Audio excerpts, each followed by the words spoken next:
Bonjour les amis. Alors aujourd'hui nous allons analyser la différence entre l'esprit de la République française, de l'Esprit Saint de Dieu, troisième personne de la Sainte Trinité. En fin d'émission, je vous invite à vous poser cette question: suis-je plutôt chrétien ou suis-je plutôt républicain? Car nous allons le voir, les deux sont diamétralement opposés. En effet, en 1689, le Seigneur apparaît à Sainte Marguerite Marie Alacoque, apparition reconnue par l'Église, apparaît le monial et fait la requête suivante, entre autres choses que je ne vais pas évoquer ici, c'est pas le sujet, mais il fait cette requête particulière à ce que le roi de France, je crois que c'est Louis XIV en ce temps-là, consacre la France et les Français à son cœur sacré en vue de les protéger d'un grand malheur qui arrive sur nous. Le roi de France reçoit l'information, il refuse, 100 ans plus tard, patatras, la pseudo-révolution française se met en place et la République française s'installe jusqu'à aujourd'hui. Alors avant d'aller plus loin, je tiens à réitérer les paroles de Saint Paul, apôtre, celui que le Seigneur s'est choisi pour apporter la bonne nouvelle et l'évangile d'amour du Seigneur aux païens. Soyez soumis, je crois que c'est dans les Éphésiens et Colossiens, soyez soumis aux lois du pays dans lequel vous vivez. Donc il n'est pas question à travers cette vidéo de se rebeller contre les lois de la République. Loin s'en faut. Nous y sommes soumis, c'est le Dieu qui le demande. Néanmoins, prenons quelques exemples. Nous venons d'avoir le fameux avortement dans la Constitution française. Or, ça n'est pas parce qu'il est possible, autorisé de tuer l'enfant à naître dans le ventre de sa maman que c'est obligatoire, bien heureusement, pour l'instant. Or, nous voyons que c'est diamétralement opposé, comme je le disais. Deuxième exemple, les fameuses relations sexuelles illégitimes. Il y en a trois principales: l'adultère, relation hors mariage, fornication, qui est tout simplement du sexe sans être marié, et les relations sexuelles homosexuelles. Prenons un troisième exemple, les relations hommes et femmes. La République française nous demande aux hommes, à ce que les hommes respectent donc les femmes. Or, la morale chrétienne va beaucoup plus loin que ça. La morale d'amour, l'évangile du Seigneur, la parole de vie à travers saint Paul, nous demande d'aimer nos femmes, nos épouses. Marie, aimez vos épouses comme votre propre chair, comme le Christ a aimé l'Église en donnant sa vie pour elle. C'est pas seulement de les respecter, ça va beaucoup plus loin que ça. Notre épouse devient, après le Seigneur Dieu, la personne la plus importante dans notre vie. Nous ne faisons qu'un dans le mariage. Et pareillement, il demande à la femme, à son épouse, d'obéir, d'être soumise à son mari. Alors là, le mot obéissance et soumission, ça fait hérisser les poils de quelques personnes. Mais ça fait hérisser les poils de l'esprit du monde. Et l'esprit du monde, c'est Satan. Puisqu'il y a bien une vertu qu'il ne peut pas imiter, c'est l'obéissance, c'est la soumission. Pourquoi le Seigneur nous demande à nos épouses d'être soumises à leur époux? Nous venons de le voir parce que c'est une loi divine. Mais analysons un petit peu. Il demande l'obéissance dans tous les domaines de l'Église, que ce soit dans la transmission de la sainte tradition apostolique, c'est-à-dire les enseignements de l'Église, ce qu'a dit et fait le Seigneur, transmis aux apôtres et ensuite aux évêques jusqu'à nos jours, dans la soumission, dans l'obéissance, qui nous protège des hérésies. Pareillement, dans la vie religieuse, les prélats et religieux sont soumis à leur hiérarchie, qui les protège d'eux-mêmes, qui les protège du malin qui va venir les tenter à penser ou à désirer autre chose qui sort du contexte de l'évangile pour le salut des âmes, du contexte de l'amour de Dieu pour sa créature. Quand un prêtre est soumis à son évêque, il n'est pas soumis seulement à l'homme qui est en face de lui, assis derrière son bureau.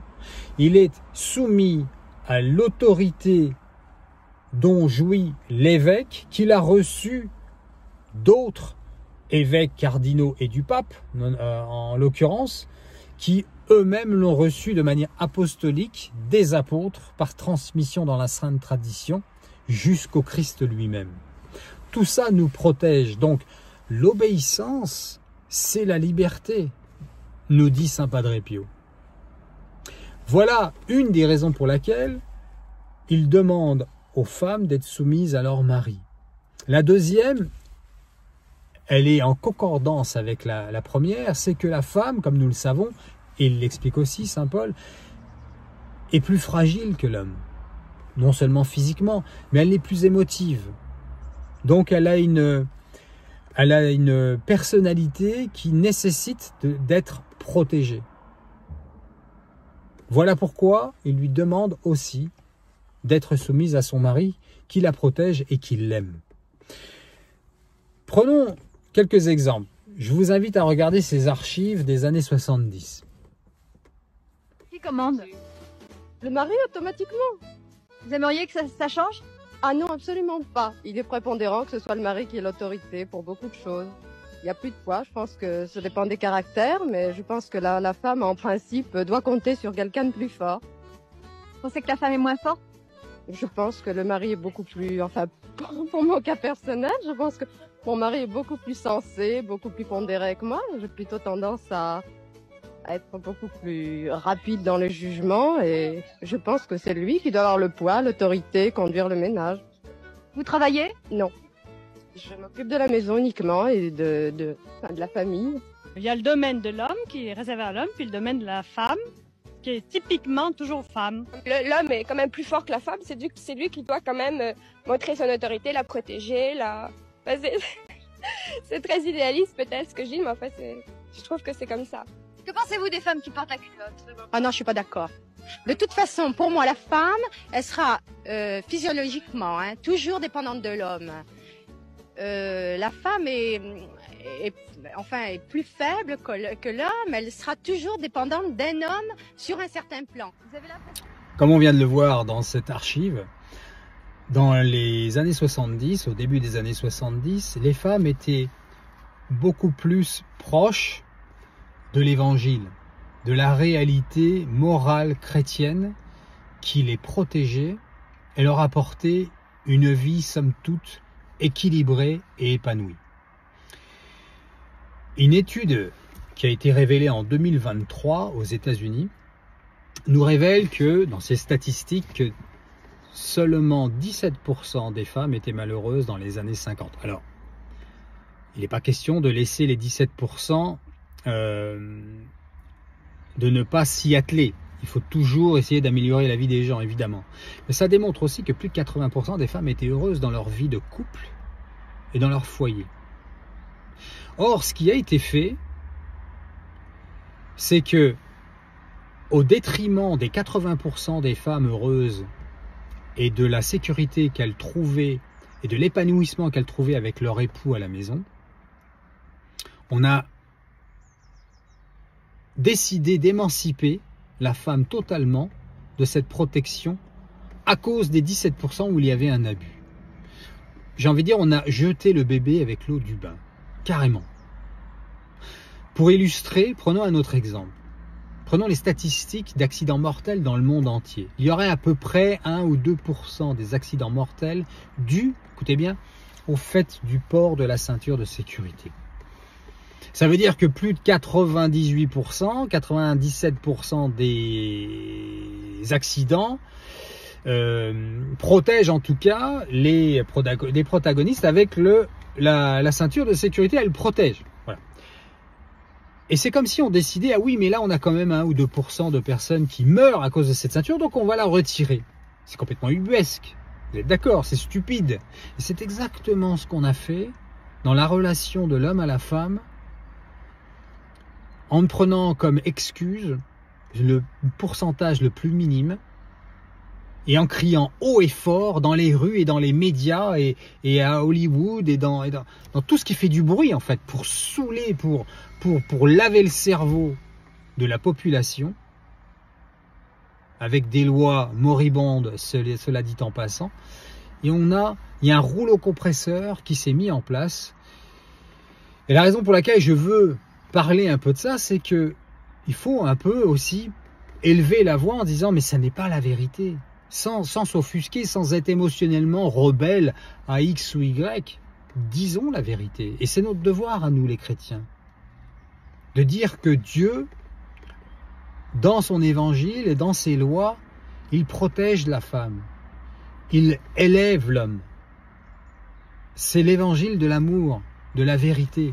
Donc cette pseudo-liberté qu'on a voulu donner aux femmes, en les émancipant de leur mari qui les protégeait et les aimait, à plus de 80%, leur a donné un esclavagisme de l'esprit du monde. Puisque, comme je vous le disais tout à l'heure, comme on l'apprend dans la Sainte Église, dans la Sainte Tradition de l'Église, c'est que la soumission, l'obéissance, c'est la liberté, en fait, dans l'esprit de l'Église. Quand on est soumis, quand on obéit à l'Église, en tout cas à l'esprit de l'Église, à la morale du Seigneur, et non pas à quelques individus, même s'il y en a de plus en plus, des individus qui partent dans des chemins de traverse, on ne sait pas où ils vont, mais ce n'est pas le sujet de la vidéo. Quand on est soumis à l'esprit de Dieu dans sa Sainte Église, pour la vie matrimoniale comme la vie religieuse, on trouve sa liberté et on trouve sa protection, son amour. Voilà, je finirai là-dessus les amis. Je vous invite à vous poser cette question, suis-je républicain ou chrétien? Je vous dis à bientôt pour une autre émission avec d'autres sujets. Ô Marie conçue sans péché, priez pour nous qui avons recours à vous. Soyez bénis.